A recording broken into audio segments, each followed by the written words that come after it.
čestito plasmanu na Final Four. Možda ste imali najteži put do Kjelna. Evo, tvoj komentar za one utakmice sa PSG-om. Pa sigurno nije bio najlakši put za nas, ali ipak smo trebali dobiti jednog iz ove grupe, mislim da je bila jako teška grupa, ona A.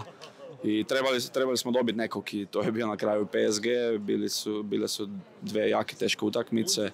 Mi smo uvijek negdje igrali dobro i loše sa PSG-om, ali na kraju ipak smo imali malo sreće. Dobro se sve na kraju okrenulo za nas i ja bih rekao da smo zaslužili ovaj plasman na Final Four i evo sad smo ovdje, sad šta bude, tak. Kad je Kiel na Final Four uvijek je favorit za osvajanje prvo mjesto. Barcelona, kako? Ja bih rekao nema favorita na ovom Final Fouru i to se igra polufinale, 60 minuta, može se desiti bilo šta. I dobro, Barcelona, ipak su oni, ja bih rekao, za nas su favoriti. Oni mislim da su došli svi igrači, da su svi zdravi. Mi smo imali sad na kraju nekoliko problema. Fali nam Pekeler i Sagosen i možda nije to naša najbolja ekipa što imamo. Ali ipak igramo dobar rukomet. U zadnjem mjesec dana smo odigrali se bez poraza, super utakmice i zato kažem imamo dobar sastav, ali dobru energiju, ali ipak trebamo to pokazati na terenu i neće biti lako protiv Barcelone. Oni imaju na svim pozicijama po dva vrhunska igrača.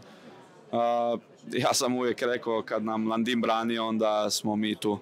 I ja se nadam da će on imati dobar dan i mi ćemo sigurno odigrati u napadu dobro i vidjet ćemo šta bude, kako sam rekao, ali ja mislim da i oni nas se boje malo, tako da igrat ćemo mi našu igru i na kraju ako bude dovoljno, nadam se, onda top. Osim golmana, šta bi presudilo u subotnoj utakmici?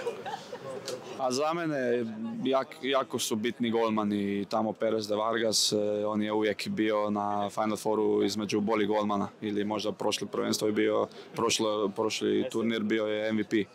Tako da mislim da i Niklas na našoj strani da će i on biti odličan, tako da to mislim da može biti jedan od faktora, ali ipak mislim da ne smijemo izgubiti ni jedne lopte protiv Barcelona i to će biti ključni faktor za nas. Ako izgubiš protiv Barcelona loptu, onda znaš da ide odmah polo kontra i oni kako trče.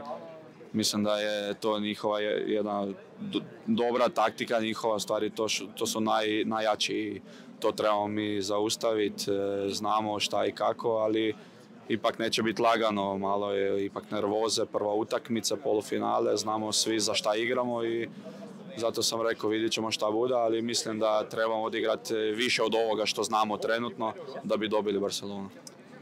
Kraja sezone, Španjolska nije neka jaka liga, ali zato Njemačka je. Je li odgovarao Kielu ovo 18. i 19. jun Final Four? Ma sigurno da odgovara, ja mislim da to je naša prednost da se igraju dve utakmice za 2 dana i mi smo naviknuli igrati na 2-3 dana utakmice, jako teške utakmice.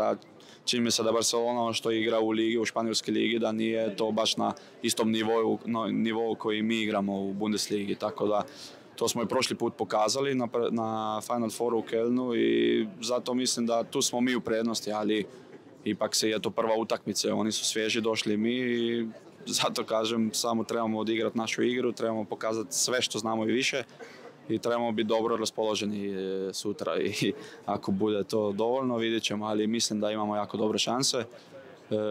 Znamo i svi igrači su savjesni zašto smo došli ovdje i želimo pobijediti Barcelonu naravno. Hvala.